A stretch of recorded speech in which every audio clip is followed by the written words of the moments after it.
अस्सलाम वालेकुम दोस्तों, कैसे हो? मुझे उम्मीद है कि आप सब सही हो गए। न्यू अपडेट के साथ मैं आपके सामने फिर हाजिर हो चुके हैं। अगर आप कुवैत में रहते हैं, कुवैत की खबरों से हमेशा के लिए अपडेट रहना चाहते हैं तो ये वीडियो आप शुरू से लेकर आखिर तक देखते रहिए। इस वीडियो के अंदर मैं आपको काफ़ी ज़्यादा इंपॉर्टेंट जो है इन्फॉर्मेशन देने वाला हूँ और आप लोगों को बताने वाला हूँ कुछ जानकारी ऐसी है। अगर आपने इस चीज़ को इग्नोर किया या फिर आपने ये काम कराया तो आप पर जो है काफ़ी बड़ा जुर्माना लगेगा और आपको 8 साल की जेल भी हो सकती है। क्या है क्या नहीं वो पूरी डिटेल्स मैं आपको दूंगा। बिना देरी की वीडियो शुरू करते हैं, लेकिन उससे पहले मैं आपको बता देता हूँ, चैनल हमारा पहली बार देख रहे हैं, चैनल को सब्सक्राइब करें और साथ ही साथ बेल आइकन जरूर प्रेस कर दें ताकि हमेशा आपको इसी तरीके से अपडेट मिलती रहे और आप हमेशा हमारे साथ में जुड़े रहें।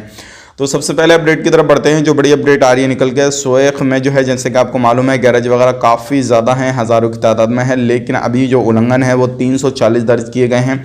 बात करते हैं इलेक्ट्रिसिटी की, जो क्या बड़े उल्लंघन थे तो 102 की इलेक्ट्रिसिटी काट दी गई है।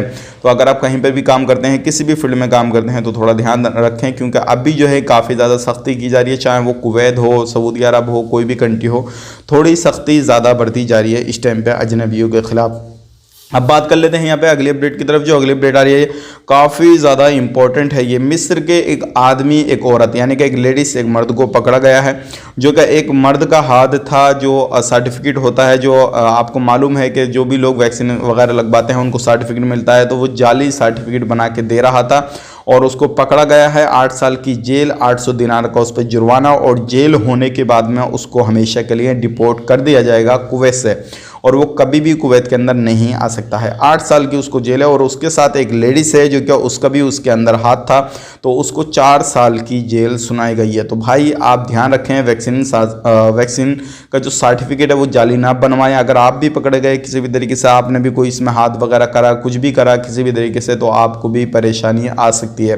तो ये काफ़ी ज़्यादा इंपॉर्टेंट खबर थी, मैंने सोचा कि आप लोगों तक शेयर की जाए ताकि आप लोग भी इन चीज़ों से बच सकें और कोई भी इलीगल काम या किसी भी तरीके से कुछ भी करवाते हैं तो आप इन चीज़ों से बच जाएं। तो ये थी आज की जानकारी। अब बढ़ते हैं अगली अपडेट की तरफ। जो अगली अपडेट आ रही है, पिछले हफ्ता के अंदर जो है लोगों को डिपोर्ट किया जा चुका है, 500 से ज़्यादा को, और ये सारे लोग जेल के अंदर थे। एक भाई ने कमेंट किया था हमें क्या हमें जो है पकड़ लिया गया है तो हम कब तक जो है डिपोर्ट हो सकते हैं, कब तक नहीं। तो देखिए इसका कोई टाइम टेबल नहीं होता, लेकिन कोशिश रहती है जो भी अधिकारी हैं उनकी जल्द से जल्द उनको डिपोर्ट करने की। बाकी इन फ्यूचर जैसे ही हमारे पास में इस रिलेटेड कोई जानकारी आती है तो हम आप तक ज़रूर शेयर कर देंगे। लेकिन 500 से ज़्यादा लोगों को डिपोर्ट किया जा चुका है एक हफ्ता के अंदर। आप इंडिया, पाकिस्तान, नेपाल, बांग्लादेश कहीं से भी हैं तो आपको भी जो है वो जल्दी नंबर आ सकता है अगर आपके डॉक्यूमेंट्स वगैरह कंप्लीट वगैरह हैं, अगर आपको ज़्यादा समय नहीं हुआ है कुवैत के अंदर। तो ये थी आज की कुछ जानकारी जो कि मैंने आप तक शेयर कर दी। उम्मीद करता हूँ वीडियो पसंद आएगा। पसंद आए तो लाइक करें, शेयर करें। चैनल हमारा पहली बार देखना है, चैनल को सब्सक्राइब करें। आप अपना ख्याल रखें, अपनी फैमिली वालों का ख्याल रखें। Take care, bye bye.